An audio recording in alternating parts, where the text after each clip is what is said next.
नमस्कार, मैं हूं वंदना पांडे और आप देख रहे हैं के न्यूज इंडिया। बुलेटिन की शुरुआत करेंगे उससे पहले headlines. Anti paper leak bill पर लोकसभा में चर्चा का अंतिम दौर। चर्चा के बाद बिल पर हो सकती है वोटिंग। लोकसभा से पास होने की उम्मीद। आज है गुरु पूर्णिमा का पर्व। गुरु के सम्मान को अर्पित पर्व। स्नान, पूजा और दान का विशेष महत्व। देश भर में गुरु के सम्मान में कार्यक्रम आयोजित। जंतर मंतर प्रोटेस्ट में पैलेट गन के इस्तेमाल की थी मंजूरी। सारे एसओपी का हुआ पालन। डीसीपी के कहने पर चली पैलेट गन। देश में पॉलीमर या प्लास्टिक करेंसी नोटों के लिए रास्ता साफ हो गया है। सरकार की ओर से आरबीआई के प्रस्ताव को मंजूरी दे दी गई है। पहले 10 रुपए और 20 रुपए के प्लान। बिहार की बांकीपुर विधानसभा सीट पर 30 जुलाई को होगा मतदान। उपचुनाव की तैयारियां पूरी। और उत्तर प्रदेश में मानसून का दिखा तगड़ा असर। 12 जिलों में भारी बारिश की चेतावनी। 42 जिलों में गरज चमक के साथ बिजली गिरने का खतरा। आप देख रहे हैं के न्यूज, खबरों का सारथी। और दिल्ली से आपको बता रहे हैं खबर। बीजेपी अध्यक्ष नितिन नवीन का यूपी दौरा है और इसी के साथ ही बीजेपी के राष्ट्रीय अध्यक्ष आज वाराणसी भी जाएंगे। संत रविदास मंदिर पहुंचकर दर्शन पूजन करेंगे। दिल्ली से आपको एक खबर बता रहे हैं। बीजेपी राष्ट्रीय अध्यक्ष नितिन नवीन का दौरा है।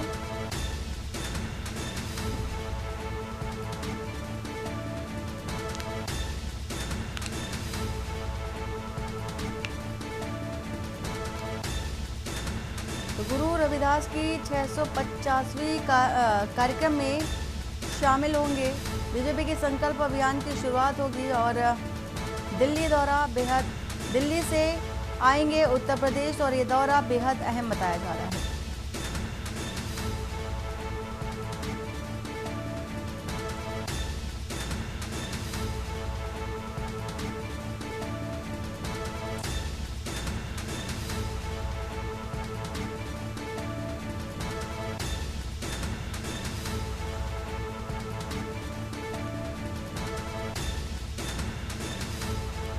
तो गुरु रविदास की 650वीं जयंती और कार्यक्रम में शामिल होंगे। नितिन नवीन और बीजेपी के राष्ट्रीय अध्यक्ष आज वाराणसी जाएंगे। और आपको बता दें, सीएम योगी आदित्यनाथ भी आज वाराणसी में नजर आएंगे। संत रविदास मंदिर पहुंचकर पूजन अर्चन भी किया जाएगा। गुरु रविदास की 650वीं जयंती है और इस अवसर पर कार्यक्रम होगा। तो बीजेपी के संकल्प अभियान की शुरुआत भी होगी।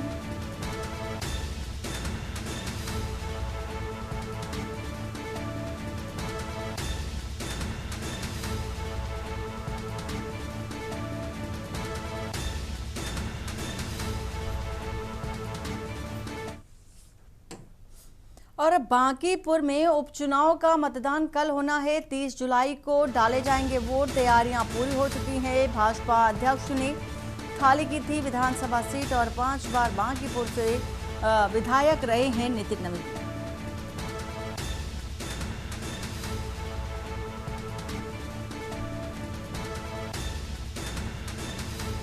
तो बांकीपुर में उपचुनाव होना है। मतदान जो कि कल होगा और 30 जुलाई का वो दिन जब ये मतदान किया जाएगा। उपचुनाव है और इस उपचुनाव को लेकर के वोट डाले जाएंगे। तैयारियां पूरी हो चुकी हैं। भाजपा अध्यक्ष ने विधानसभा सीट खाली की थी और 5 बार बांकीपुर से विधायक भी रह चुके हैं नितिन नवीन।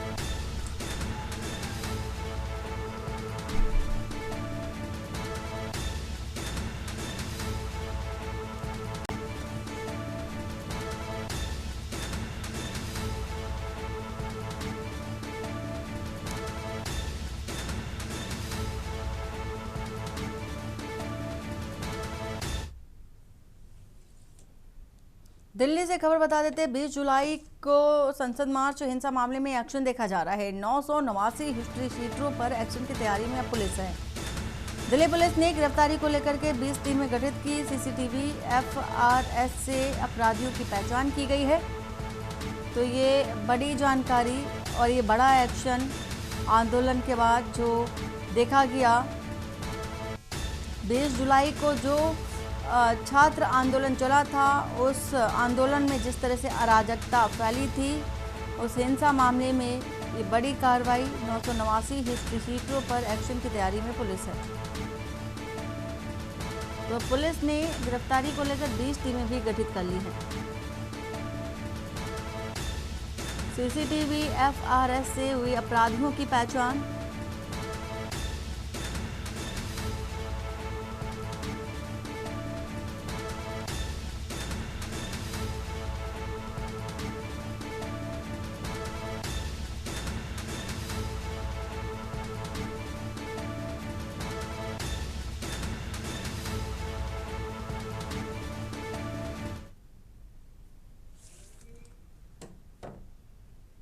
और दिल्ली से खबर, संत रविदास की 650वीं जयंती है और आज बीजेपी मनाएगी। पूरे देश में कार्यक्रम आयोजित करेगी भाजपा। बीजेपी ने समरसता संकल्प अभियान का नाम दिया है और आज से 20 फरवरी 2027 तक अभियान को संचालित किया जाएगा। संतों से मुलाकात, पदयात्राएं भी निकाली जाएंगी।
और खबर दिल्ली से है, जहां पुलिस ने द्वारिका जिले में एसटीएफ ने लग्जरी कार का इस्तेमाल कर चोरी और लूट की वारदातों को अंजाम देने वाले एक अंतर्राज्यीय गैंग का पर्दाफाश किया है। पुलिस ने गैंग लीडर दीपक कुमार समेत 3 आरोपियों को गिरफ्तार कर लिया है। आरोपियों के कब्जे से 3 अवैध हथियार, 4 जिंदा कारतूस, तेंदुआरी के औजार और वारदात में इस्तेमाल की गई ग्रे रंग की किया सोनेट कार बरामद की है। और पुलिस के अनुसार आरोपी उत्तर प्रदेश गाजियाबाद और इसी के साथ ही गौतम बुद्ध नगर के रहने वाले बताए जा रहे हैं, लेकिन द्वारिका और आसपास के इलाकों को निशाना बनाते थे। 17 से 18 जुलाई 2024 की रात द्वारिका नॉर्थ इलाके में संदिग्ध गतिविधि की सूचना के बाद पुलिस ने सीसीटीवी फुटेज के जरिए करीब 60 किलोमीटर तक कार की मूवमेंट ट्रैक की। डीसीपी कुशल पाल सिंह के निर्देश पर एसीपी सुभाष मलिक और इंस्पेक्टर कमलेश कुमार के नेतृत्व में टीम ने 22 से 23 जुलाई की रात NLU द्वारका के पास दीपक कुमार, अतुल उर्फ आयुष और सुहेल को गिरफ्तार किया है।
और राजधानी लखनऊ से खबर बता देते हैं, झोलाछाप पशु चिकित्सकों पर होगी सख्त कार्रवाई। जिलों के डीएम को अभियान चलाने के निर्देश जारी किए गए हैं। डिग्री, डिप्लोमा, ट्रेनिंग बिना इलाज करने वालों पर एफआईआर होगी।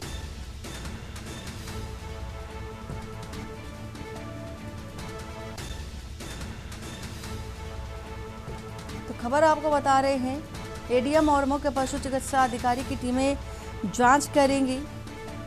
साथ ही अवैध रूप से पशुओं का इलाज करने वालों की भी पहचान की जाएगी।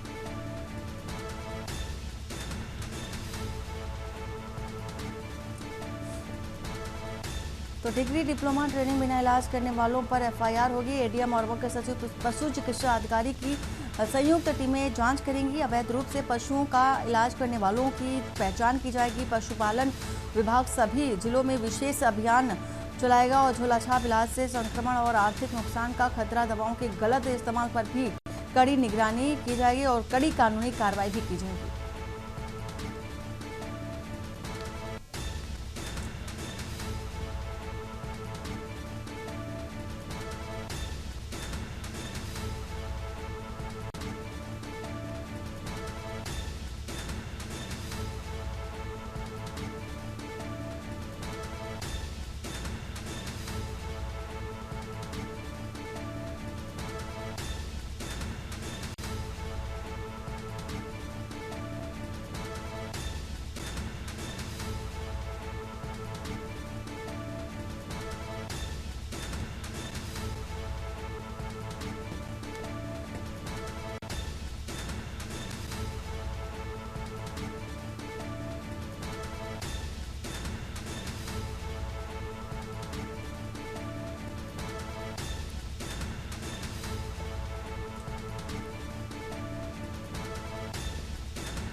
लखनऊ से खबर, यूपी में धार्मिक पर्यटन को नई रफ्तार। ऋषियों गुरुओं की तपोभूमि को 17 परियोजनाएं मंजूर और गुरुद्वारों और संतों से जुड़े पवित्र स्थलों का सुंदरीकरण। और फरुखाबाद की रिंगी ऋषि की तपोभूमि के लिए 84 लाख से अधिक रुपए। मैनपुरी के मयन ऋषि आश्रम के लिए 16 लाख से अधिक रुपए। जेवर स्थित ज्वाला ऋषि मंदिर के लिए 56 लाख से अधिक रुपए और सहारनपुर के मुंडी खेड़ी में तपोस्थली के विकास के लिए 1 करोड़ से अधिक रुपए घोषित किए गए हैं। गोरखपुर के उदासीन ऋषि आश्रम के लिए 1 करोड़ से अधिक रुपए की स्वीकृति भी दी गई है।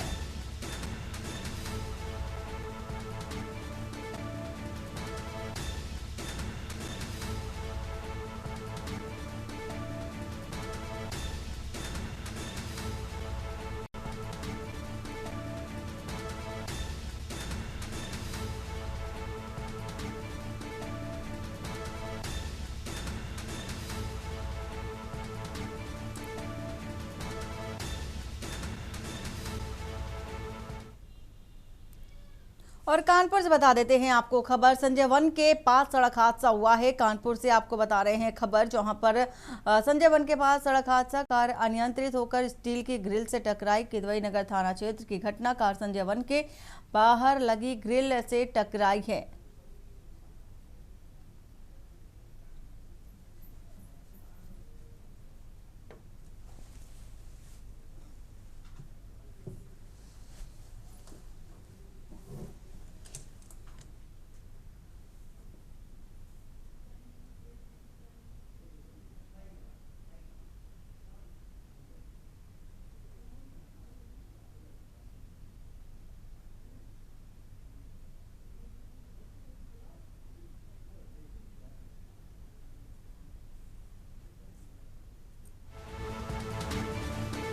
कानपुर से खबर संजय वन के पास सड़क हादसा और ये तस्वीर आपको दिखा रहे हैं। कार अनियंत्रित होकर स्टील के ग्रिड से टकराई और वहीं किदवई नगर थाना क्षेत्र की एक घटना बताई जा रही है। तो कार संजय वन के बाहर लगी ग्रिल से टकराई है। फिलहाल ये जानकारी आ रही है सामने। संजय वन के पास ये सड़क हादसा, कानपुर की ये तस्वीर। कार अनियंत्रित हो गई थी और स्टील के ग्रिड से जाकर टकरा गई और पूरा जो मामला किदवई थाना क्षेत्र का बताया जा रहा है।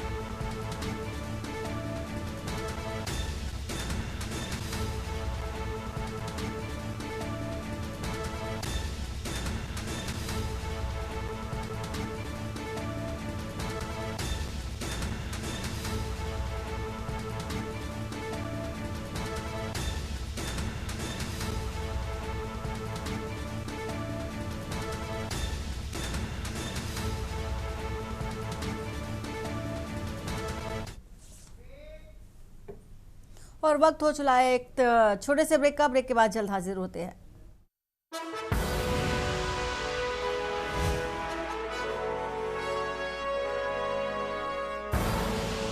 आप देख रहे हैं के न्यूज, खबरों का सारथी।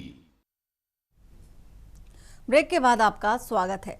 पेपर लीक रोकने वाले बिल पर लोकसभा में बुधवार को चर्चा फिर से शुरू होगी। चर्चा पूरी होने के बाद बिल वोटिंग हो सकती है। राहुल गांधी भी इस बहस में हिस्सा लेंगे और लोकसभा से पास होने के बाद बिल को राज्यसभा में लाने की तैयारी है। मंगलवार को भी बहस अब अहम मोड़ पर जा पहुंची है। बुधवार को उससे आगे बिल पर चर्चा और बहस आगे बढ़ेगी। चर्चा पूरी होने के बाद बिल पर वोटिंग कराई जा सकती है।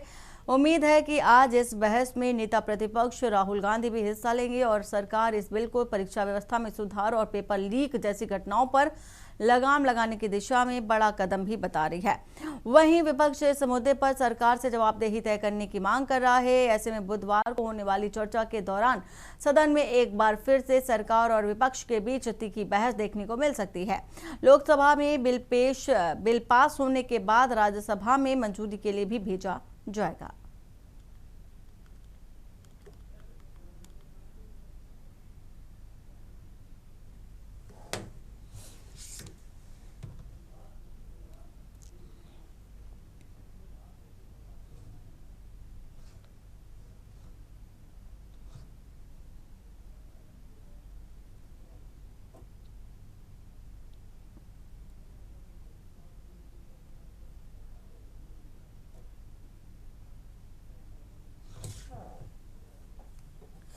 और खबर कानपुर से, जहां यूक्रेन रूस के युद्ध के दौरान मर्चेंट नेवी कर्मी और कानपुर निवासी सागर गुप्ता के निधन की सूचना के बाद प्रशासन हरकत में आ गया है। मुख्यमंत्री योगी आदित्यनाथ ने मामले को गंभीरता से लेते हुए अधिकारियों को पीड़ित परिवार से तत्काल मुलाकात करने और हर संभव सहायता उपलब्ध कराने के निर्देश दिए।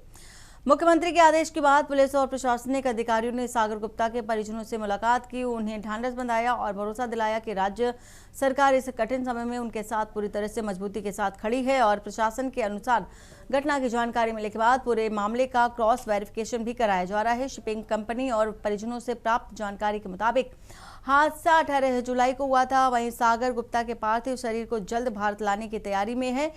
इसके लिए राज्य सरकार श्रम मंत्रालय और विदेश मंत्रालय के साथ लगातार समन्वय स्थापित कर रही है। अधिकारियों का कहना है कि परिवार को हर संभव सरकारी सहायता उपलब्ध कराई जाएगी और आवश्यक औपचारिकताओं को प्राथमिकता के आधार पर पूरा कराया जाएगा।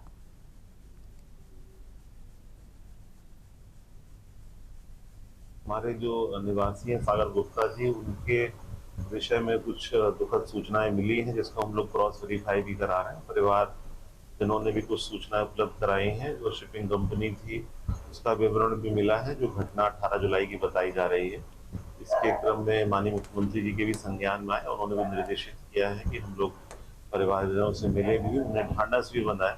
इस दुख की घड़ी में प्रदेश सरकार उनके साथ में है और जो हमारा श्रम मंत्रालय है और विदेश मंत्रालय से समन्वय करके जो हमारे स्वर्गीय सागर गुप्ता जी के बारे में जो सूचनाएं मिली इसको वेरीफाई करके हम लोग उनके पार्थिव शरीर को लाने के लिए और जो परिवार के लिए हम लोग अच्छा कर सकते हैं।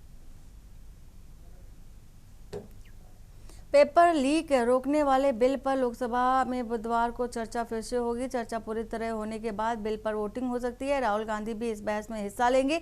लोकसभा से पास होने के बाद बिल को राज्यसभा में लाने की तैयारी है। मंगलवार को ये बहस अब अहम मोड़ पर पहुंच चुकी है।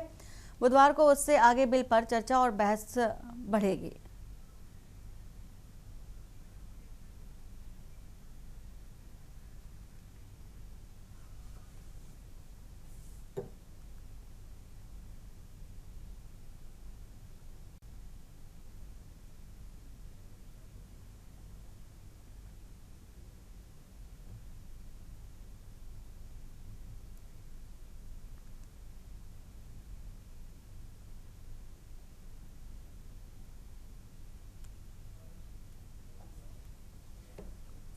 और खबर कानपुर से, जहां गुरु पूर्णिमा के अवसर पर श्रद्धालुओं की भारी भीड़ को देखते हुए पुलिस प्रशासन पूरी तरह से अलर्ट मोड पर है। और इसी क्रम में पुलिस उपायुक्त पश्चिम एसएम कासिम आबदी ने बिठूर थाना क्षेत्र स्थित बिठूर घाट का निरीक्षण किया। सुरक्षा और व्यवस्थाओं का जायजा लिया। निरीक्षण के दौरान उन्होंने घाटों पर श्रद्धालुओं की सुरक्षा, यातायात व्यवस्था, बैरिकेडिंग, पार्किंग, पुलिस बल की तैनाती और अन्य इंतजामों का भी बारीकी से निरीक्षण किया है और अनुशासन के साथ अपनी जिम्मेदारियों का निर्वहन करने के निर्देश भी दिए हैं। उन्होंने श्रद्धालुओं की सुरक्षित और सुगम आवाजाही सुनिश्चित करना प्रशासन की प्राथमिकता को बताया है।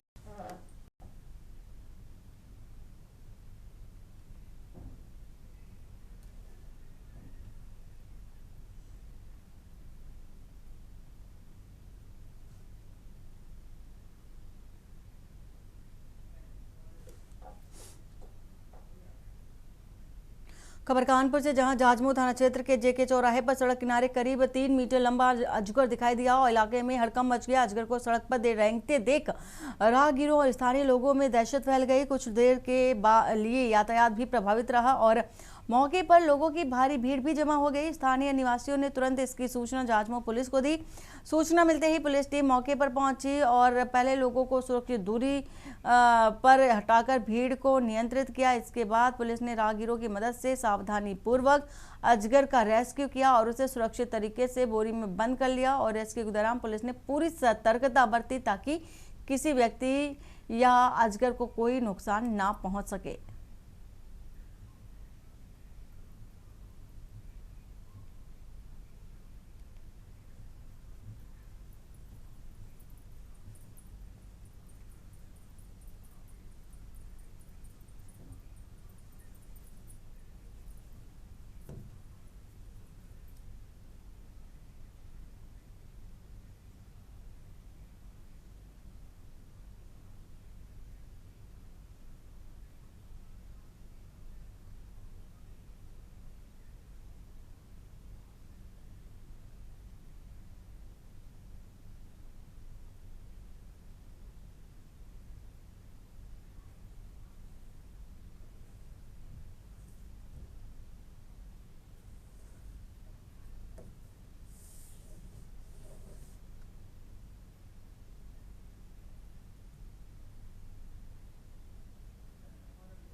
जहां खबर कानपुर से बता रहे हैं, जहां लगातार हो रही भारी बारिश के कारण कानपुर के जाजमऊ थाना क्षेत्र की नई बस्ती में पुराने और जर्जर करीब आधा दर्जन मकान क्षतिग्रस्त हो गए।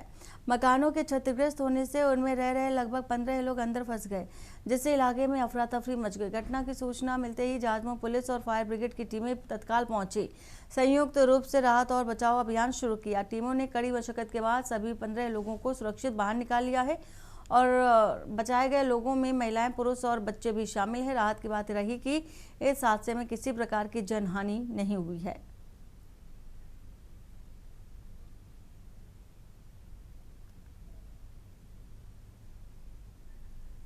लोगों के छोटे छोटे मकान बने थे और आज जो 2 घंटे लगातार बारिश हुई और उस बारिश से एक नाला फट गया। जो नाले का पानी जब मैं उसमें जाता है मैनहोल में, तो वहाँ जा नहीं पाया, वो पूरे में फैल गया। उसके नतीजे में हुआ कि मकानों की जो दीवारें वो दरक गई, मकान गिर गए। अच्छी बात यह कि कोई जनहानि नहीं हुई तो, लेकिन आर्थिक रूप से तमाम यहाँ पर रिहाइश के लोगों करने वालों कि इसमें मिनी कंट्रोलों के माध्यम से हम लोगों को सूचना प्राप्त हुई थी कि जाजमऊ क्षेत्र में रैदास विहार में वहाँ पे कुछ मकान गिर गए, उन मकानों में जो है लोग फंस गए। तो उसकी संवेदनशीलता की दृष्टिगत जो हमारे जाजमऊ के FSO हैं और हमारी जाजमऊ के वाहन और एक स्पेशलाइज जो MDR भी हमारे पास रहता है, मल्टी डिजास्टर रिस्पॉन्स व्हीकल, उसको हमने तत्काल प्रवास मौके के लिए निकाला और हमारे अधिकारी बाकी निकाले, हम भी निकले।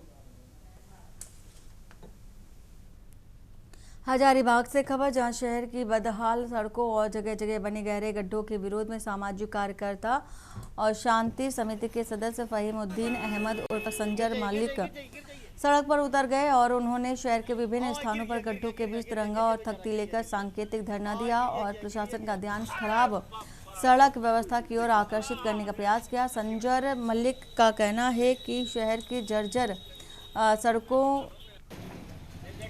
के बीच लोगों का चलना मुश्किल हो चुका है और ये जोखिम भरा है। उन्होंने आरोप लगाया कि कई बार शिकायतें किए जाने के बावजूद आज संबंधित विभागों की ओर से अब तक कोई ठोस कार्रवाई नहीं की गई है।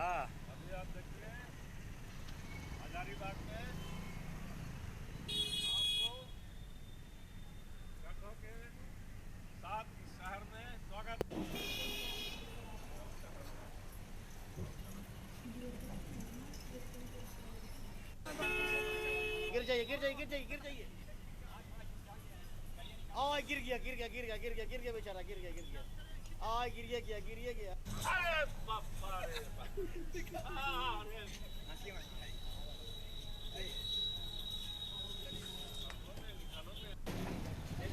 खबर अमरोहा से, जहां कांवड़ यात्रा को लेकर अमरोहा में मुस्लिम अधिवक्ताओं ने राष्ट्रपति के नाम संबोधित एक ज्ञापन प्रशासन को सौंपा है।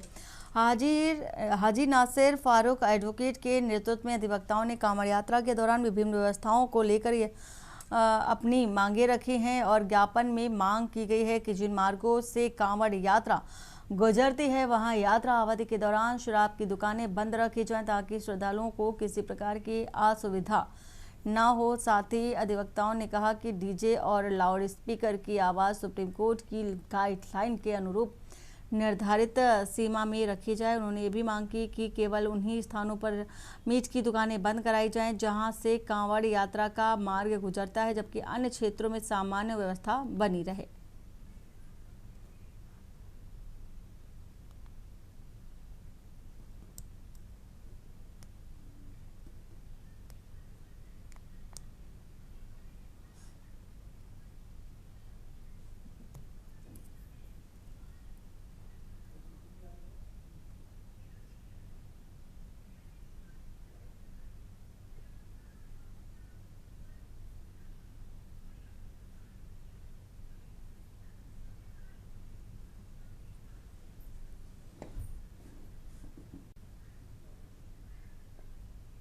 माध्यम से सभी उत्तर प्रदेश के जिलाधिकारियों को अवगत कराया है कि सुप्रीम कोर्ट की गाइडलाइन है, उसके हिसाब से कांवड़ जो आज शुरू हो रही है उसको दिशा निर्देश करने के लिए ये हमने ज्ञापन सौंपा है जो जिलाधिकारी जी के माध्यम से, कि एक तो डीजे के जो मानक हैं, ध्वनि मानक, वो मानकों के अनुसार बजे जिससे हार्ट पेशेंट, स्कूल, विद्यालयों को कोई परेशानी ना हो। और दूसरा एक पॉइंट ये था कि शराब वाला जो मसला है कि जहां जहां से कांवड़ गुजरे वहां शराब की दुकानें पूर्ण रूप से बंद हो।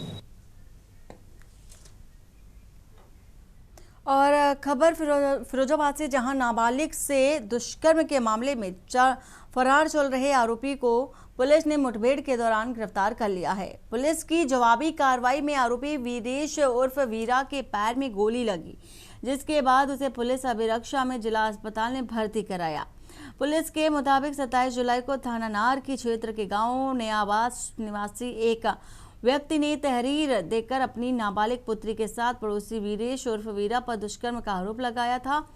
शिकायत के आधार पर थाना नारकी में संबंधित धाराओं के तहत मुकदमा दर्ज किया गया। मामले की गंभीरता को देखते हुए वरिष्ठ पुलिस अधीक्षक आदित्य लांघे लांघे के निर्देश पर आरोपी की तलाश और गिरफ्तारी के लिए 2 विशेष टीमें गठित की गईं।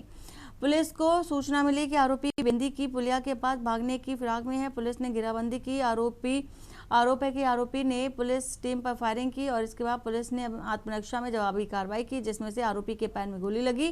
घायल को मौके से गिरफ्तार कर लिया गया है। उसके कब्जे से एक अवैध तमंचा और कारतूस भी बरामद किए गए हैं। सूचना मिली कि नया बाग गांव है, वहाँ पर एक बच्ची के साथ वीरेश और बीरा नाम का एक व्यक्ति ने दुष्कर्म किया। इस पे तत्काल थाना नारकी पुलिस पर सुसंगत धाराओं में अभियोग पंजीकृत किया गया था। इसमें अभियुक्त की गिरफ्तारी है थाना नारकी पुलिस द्वारा 2 टीमों का गठन किया गया था। आज जरिए मुखबिर सूचना मिली कि उस बच्ची के साथ जो गलत कार्य किया था वो व्यक्ति छुपे छुपाए रास्ते से बेदी की पुलिया की तरफ जा रहा है। इस पर तत्काल सूचना पे थाना नारकी पुलिस द्वारा उसकी घेराबंदी कर गिरफ्तार करने का प्रयास किया गया।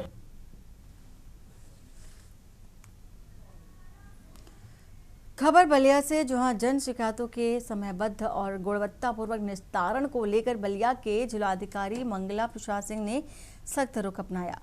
IGRS पोर्टल की समीक्षा बैठक में शिकायतों के निस्तारण में गंभीर लापरवाही सामने आने पर डीएम ने 22 विभागों के अधिकारियों का वेतन रोकने के आदेश दिए। समीक्षा के दौरान पाया गया कि कई मामलों में शिकायतों का फर्जी निस्तारण दिखाया गया, अधूरी आख्या पोर्टल पर अपलोड की गई और शासन के दिशा निर्देशों का पालन नहीं किया गया। इसके अलावा L1 अधिकारी के हस्ताक्षर के बिना L2 अधिकारी द्वारा रिपोर्ट पर हस्ताक्षर किए जाने के मामले में भी संबंधित अधिकारियों से स्पष्टीकरण तलब किया गया है। बैठक में अनुपस्थित रहने पर चकबंदी अधिकारी और अपर चकबंदी अधिकारी का वेतन रोकने का भी आदेश दिया गया है।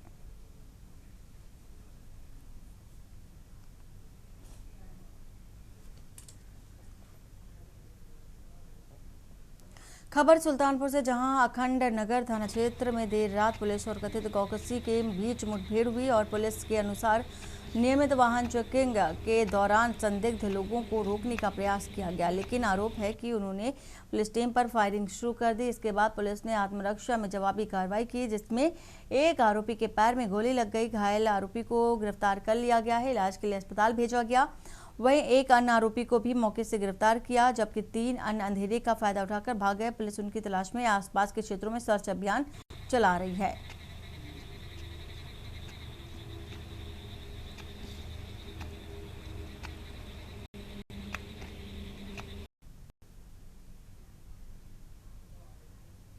दिनांक 29 जुलाई थाना अखंड नगर जनपद सुल्तानपुर में SHO अखंड नगर को सूचना प्राप्त हुई कि गौकश का एक गैंग सक्रिय है क्षेत्र में, जिस पे उन्होंने अपनी टीम के साथ गाड़ाबंदी की गई। नेमपुर की तरफ से गैंग के आने की सूचना मिली, जिस पर कुंडा भैरवपुर के बाईपास पे गाड़ाबंदी की गई। 2 मोटरसाइकिलों पर 5 बदमाश गौकश नेमपुर की तरफ से आते हुए दिखाई दिए, जिस पे पुलिस ने रोका टोका तो बदमाशों द्वारा पुलिस पर फायरिंग कर दी गई। आत्मरक्षा हेतु पुलिस ने संयमित फायरिंग की गई, जिसमें अब्दुल सलाम पुत्र कलीम निवासी प्यारेपुर हाजी थाना चांदा जनपद सुल्तानपुर मुठभेड़ में घायल हुआ है, तथा उसका साथी रियाज पुत्र हलीम जो चांदा थाने का ही निवासी है, जिन पे गौकशी के पूर्व से मुकदमे हैं, ये गिरफ्तार हुआ है।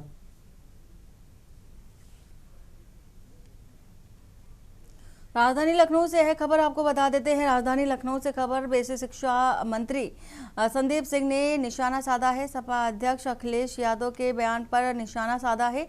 राजधानी लखनऊ से आपको ये बता रहे हैं खबर, कहा है कि अखिलेश यादव 2027 को लेकर जनता को गुमराह कर रहे हैं। परिषदीय विद्यालय बंद करने का कोई निर्णय नहीं है। प्रदेश में सभी स्कूल संचालित है, संदीप सिंह का ऐसा कहना है। और अखिलेश यादव के बयान पर उन्होंने पलटवार किया है। कम छात्र संख्या वाले विद्यालयों को शिफ्ट किया जाएगा और निकटतम स्कूल में शिफ्ट किया जाएगा स्कूलों को। और इसी के साथ ही साथ रिक्त विद्यालयों में प्री प्राइमरी कक्षाएं संचालित भी की जाएंगी। पहली बार परिषदीय विद्यालयों में प्री प्राइमरी शिक्षा लागू की जाएगी, शुरू होगी। सपा सरकार ने छात्रों के भविष्य से लगातार खिलवाड़ किया है और 2014 में UPSEE सॉल्वर गैंग का भी खुलासा हुआ था। 2014 में UPCLT प्रवेश परीक्षा का पेपर लीक हुआ था।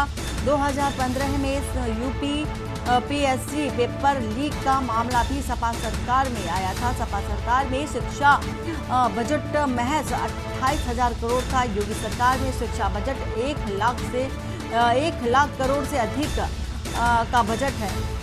तो ये गंभीर आरोप भी लगाया गया। साथ ही जो पलटवार किया गया है संदीप सिंह की ओर से अखिलेश यादव पर, शिक्षा को लेकर के, स्कूलों को लेकर के जिस तरह से अखिलेश यादव पलटवार कर रहे थे, बयान दे रहे थे, उनके बयान पर शिक्षा मंत्री का ये बयान है। और आपको खबर बता रहे हैं, फर्रुखाबाद से कांवड़ यात्रा की तैयारी। श्रावण मास की कांवड़ यात्रा को लेकर फर्रुखाबाद प्रशासन ने तैयारियां तेज कर दी हैं। श्रद्धालुओं की सुरक्षा और व्यवस्थाओं को लेकर सुविधाओं को ध्यान में रखते हुए जिलाधिकारी डॉक्टर अंकुर लाठर और पुलिस अधीक्षक आरती सिंह ने संयुक्त रूप से पांचाल घाट, दुर्वासा ऋषि आश्रम और श्रृंगी रामपुर क्षेत्र का निरीक्षण भी किया। इस दौरान अधिकारियों ने कांवड़ यात्रा मार्ग, घाटों और आसपास के क्षेत्रों में की जा रही व्यवस्थाओं का जायजा भी लिया है।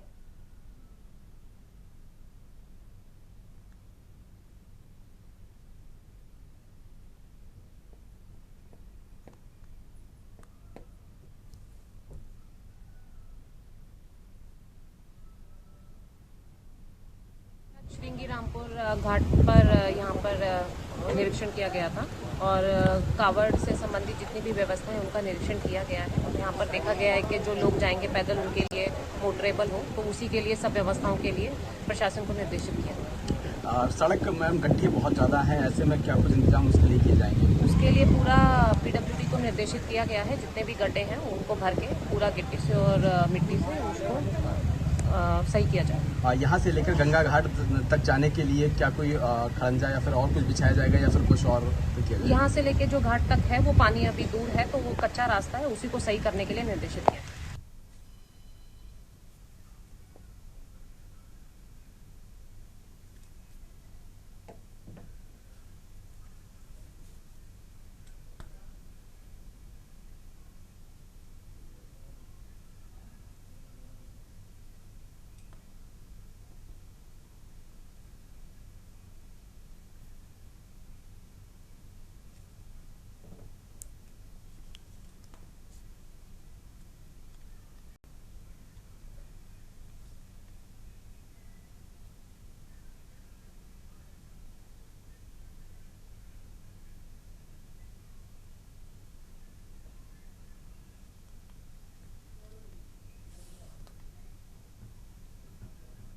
श्रावस्ती से है खबर। नाले में डूबने से 2 मासूम बच्चों की मौत हो चुकी है। शहरे आलम मुख्तार अली की नाले में डूबने से मौत हुई है। दोनों बच्चे बकरी चुराने के लिए घर से निकले थे। श्रावस्ती से बता रहे हैं खबर। नाले में डूबने से 2 मासूम बच्चों की मौत हो गई है। बकरी चुराने के लिए घर से निकले थे बच्चे और शहरे आलम मुख्तार अली की नाले में डूबने से मौत हुई। तो बच्चे गहरे गदरी नाला में नहाने गए थे और नाले में नहाते समय गहरे पानी में डूबने से मौत हो गई। घटना की सूचना मिलते ही गांव में कोहराम मच गया। सिरसिया पुलिस मामले की जांच में जुटी है। सिरसिया थाना क्षेत्र के मदारगढ़ गांव का है मामला।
श्रावस्ती से खबर बता देते हैं आपको। श्रावस्ती से गांव में भीषण आग लगने से हड़कंप मच गया है और वहीं शुरुआती जानकारी के मुताबिक शॉर्ट सर्किट से आग लगी है। आग लगने से ग्रामीणों में हड़कंप मचा। सिरसिया ब्लॉक अंतर्गत बालेपुरवा गांव का है पूरा मामला।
और यहाँ वक्त हो चला एक छोटे से ब्रेक का। ब्रेक के बाद जल्द हाजिर होते हैं। आप देख रहे हैं के न्यूज, खबरों का सारथी। ब्रेक के बाद आपका स्वागत है। रायबरेली से है खबर। घायल छात्र का राहुल गांधी ने हालचाल जाना है। बिहार के सीवान छात्र आंदोलन में लगी थी गोली और लखनऊ के मेदांता अस्पताल में चल रहा था इलाज।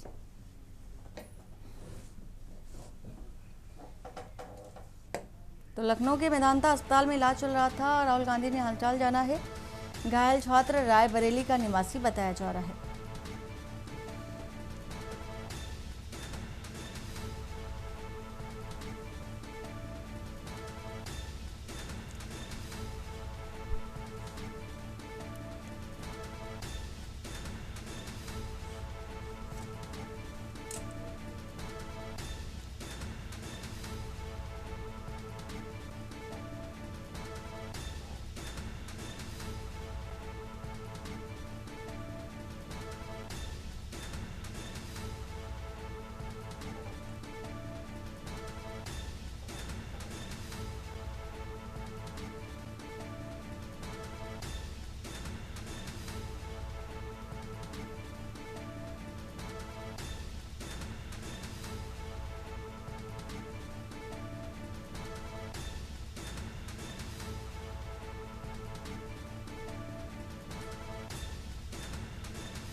नमस्कार। हाँ भैया, मैं ये जो पटना में आंदोलन हुआ था उसमें स्टूडेंट हैं रायबरेली के, वो यहाँ आए हुए थे और इनको पुलिस ने जो है गोली मारी है। ये मेदांता में एडमिट हैं, अभी गोली निकल गई है, अभी थोड़ा स्वस्थ हैं, तो ये आपसे बात करना चाह रहे हैं। हाँ। हेलो जी, नमस्ते भैया। कैसे हो भाई?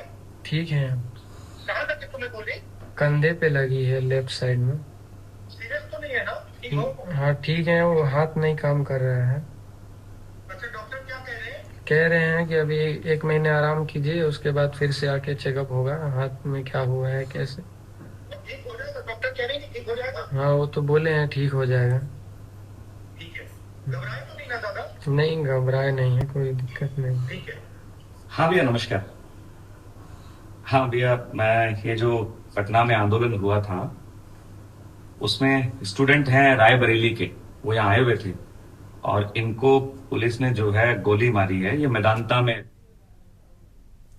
और वहीं राजधानी लखनऊ से आपको खबर बता देते हैं, जहां पर संत रविदास की 650वीं जयंती मनाएगी बीजेपी। आज पूरे देश में जयंती कार्यक्रम है और भाजपा जो कि जयंती मनाएगी। बीजेपी ने समरसता संकल्प अभियान नाम दिया है और आज से 7 माह तक राष्ट्रीय अभियान चलेगा। 29 जुलाई से 20 फरवरी 2027 तक अभियान चलेगा। देश के 51,000 मंदिरों में दीपोत्सव होगा। संतों से मुलाकात, पद यात्राएं भी होंगी।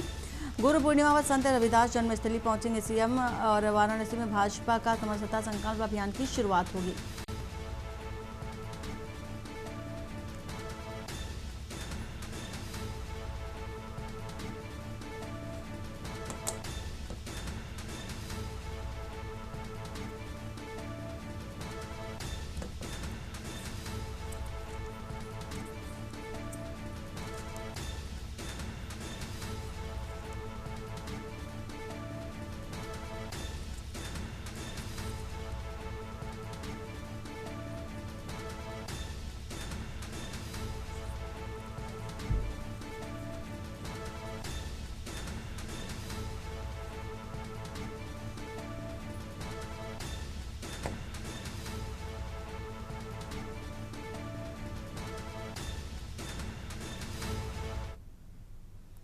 अंबिकापुर से है खबर, जहां पुलिस ने कब्र से बाहर निकाला शव। अज्ञात मान करके दफन किए गए शव की पहचान हुई थी और शुभम कश्यप नाम से पहचान हुई। मृतक की पहचान बताई जा रही है। परिजनों ने हत्या कर शव लटकाने की आशंका जताई थी। मजिस्ट्रेट की मौजूदगी में निकाला गया शव महामाया पहाड़ पर 2 दिन पहले मिला था शव और परिजनों ने निष्पक्ष जांच कराने की मांग की।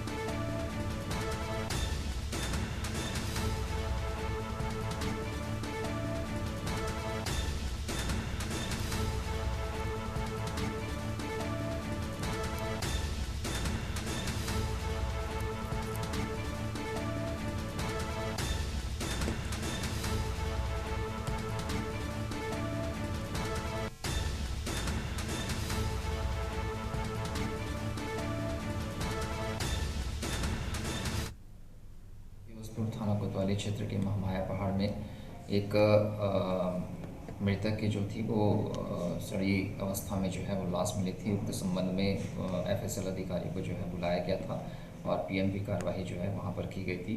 पतासाजी करने पर जो अज्ञात मृतक है उसकी पहचान हो गई है तथा परिजनों को जो है जो शव है मृतक का उसको सुपुर्द कर दिया गया है। मामले में मर्ग जांच की कार्रवाई जो है वो की जा रही है। जैसे तथ्य आएंगे उसके आधार पर अग्रिम वैधानिक कार्रवाई की जाएगी।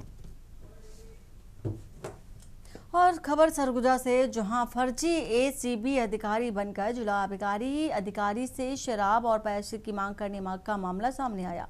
आरोपियों ने सरकारी जांच एजेंसी के अधिकारी होने का झांसा दिया और झांसा देकर के अधिकारी पर दबाव बनाने की कोशिश भी की। वही जानकारी के मुताबिक सोमवार सुबह जिला आबकारी अधिकारी लक्ष्मीकांत गायकवाड़ के मोबाइल पर अज्ञात नंबर से कॉल आया।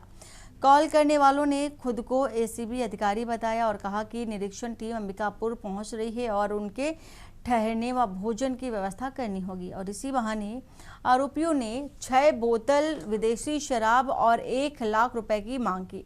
अधिकारी को बातचीत पर संदेह हुआ और जिसके बाद उन्होंने आरोपियों की मांग की और मांग पूरी नहीं की और पूरे मामले को लेकर के शिकायत गांधीनगर थाने में की और शिकायत मिलते ही पुलिस ने जांच शुरू कर दी और कार्रवाई करते हुए 3 आरोपियों को गिरफ्तार कर लिया गया। गिरफ्तार आरोपियों की पहचान सौरभ प्रजापति, राजेश गोस्वामी और रंजीत गुप्ता के रूप में हुई है। पुलिस के मुताबिक आरोपी सरकारी संस्थाओं और अधिकारियों के नाम का इस्तेमाल कर रहा था।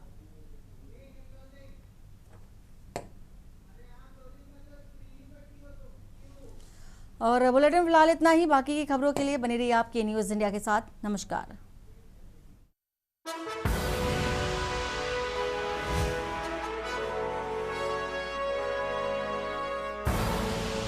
आप देख रहे हैं के न्यूज़, खबरों का सारथी।